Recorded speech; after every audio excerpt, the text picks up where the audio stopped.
What's going on, everybody? I'm Terrence, and this is Bank Shipping.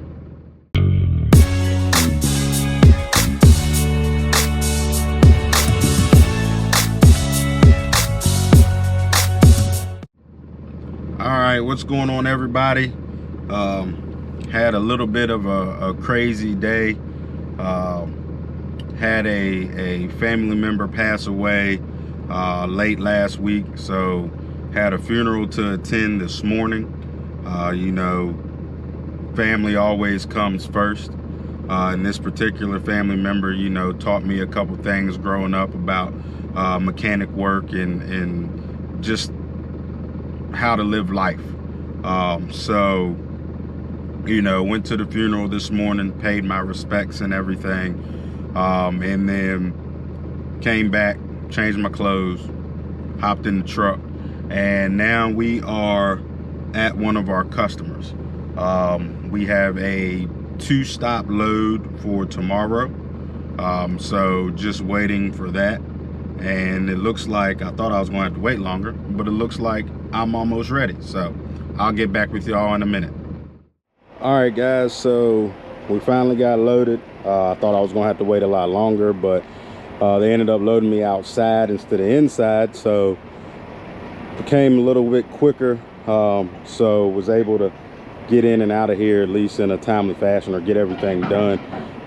That way I can still hit the road early in the morning. So we got 2 stops in the morning.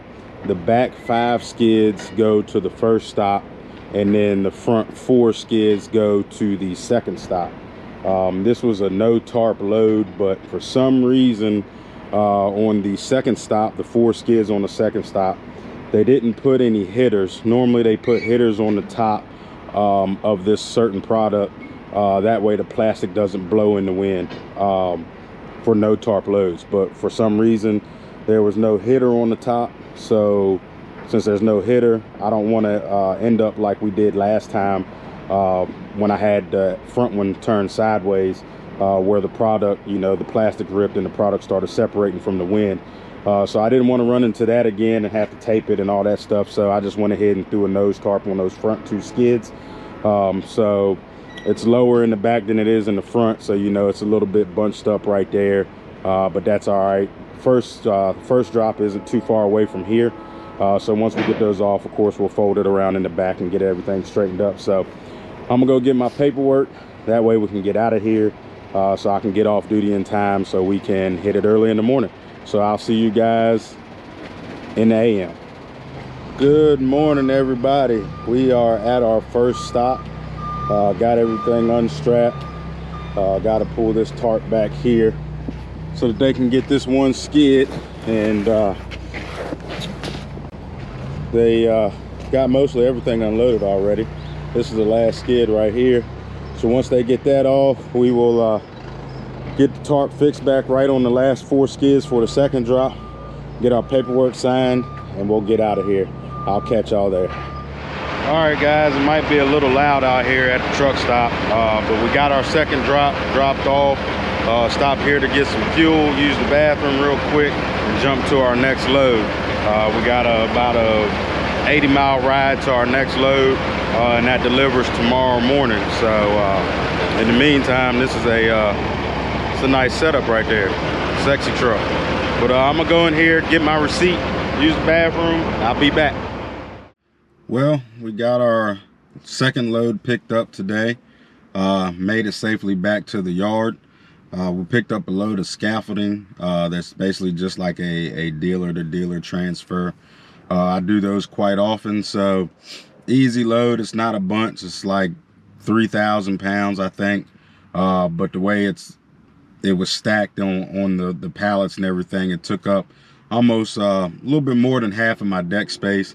So we'll run that down to Chesapeake in the morning. We got to be there at 7, I guess, because it's going out for a rental or whatever to a construction company. So we'll hit the road early in the morning, get that down there. It has turned out to be a beautiful day. It's crazy to think, you know, this Virginia weather. You know, we got 3 inches of snow on Monday, and then it was 55 degrees yesterday, and it's like 67 today. But I'll take it, because I love the warm weather. You know, I love the heat. Hate the cold, love the heat. So I'm ready for winter to be gone with, and you know, spring and summer come in. I can't wait. And plus, you know, that's booming season for flatbed. You know, that's when you make your good money during those seasons, spring and summer. You know, when everybody's starting to build and construction supplies are going back and forth and everything. So I'm ready for the season. You know, bring it on. But I've had a couple people ask me, you know, about direct customers and things like that, and how do you get direct customers. So I wanted to take a few minutes to talk about that. And whether it's a direct customer, you know, you're working with that customer solely with that customer, no broker, or if it's, you know, a broker that calls you all the time to get you to run loads. They're pretty easy to get, you know, to me. And the reason I think that they're pretty easy to get is because all you have to do is do your job. You know, if you do your job and you do it well and you're professional, the direct customers and the brokers who continuously call you, that are good brokers that give you good rates and things, all that stuff will fall into place. You know, if you're, you know, on time for your pickups, you know, on time for your drop-offs, you know, you're reliable, you know, those things all come in handy when you are trying to get direct customers, or just any type of customer or broker that's always going to continue to call you to move their freight. You know, it's quite simple. You know, I always say, you know, you guys hear me talk about it all the time. I specialize in expedited shipments. And with the customers that I have and the brokers that continuously call me, that's what they call me for. Because over the years, I have shown them that I can get the job done. I can be reliable and I can be professional. You know, I've have relationships with brokers now that Hotshots or other Hotshots ruined. You know, one that I continuously, I mean, I still haul quite a bit for now. I saw one of their loads maybe 3 or so years ago on the load board, and I called about it. And I told them I was a 40-foot Hotshot, and the lady flat out told me they didn't want to put it on a Hotshot because the customer had a bad taste in their mouth because they had been burned by, you know, not one, but a couple of Hotshots, you know, missing drop times and things like that. So I said, no problem. You know, I was like, I understand it sucks, you know, but if things change, give me a call. And like maybe 35, 40 minutes went by, and the lady called me back and she said, hey, I'm having a hard time finding a truck. You know, we're going to go out on a limb and let you move this freight. And I said, fair enough, you know, and I showed up on time. I delivered straight through, got to my drop on time. I was professional at both places, you know, and now she calls me once, twice a week, you know. So going from somebody who did not want to use Hotshots for that customer, now they call me once or twice a week.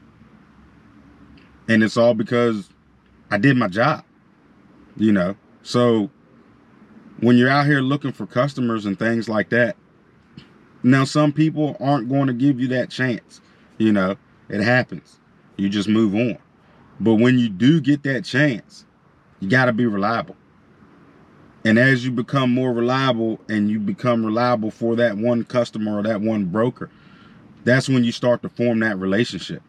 And that's when they start to give you more loads. More loads equals more money in your pocket. So, you know, the answer to that, how you get direct customers or brokers to call you all the time, giving you loads, is simple. Do your job. Be reliable. Be professional. It's that simple. So, but with that, I'm going to go enjoy this weather. Probably go outside and play with the kids or something. But as always, stay prayed up, grind hard, and stay humble.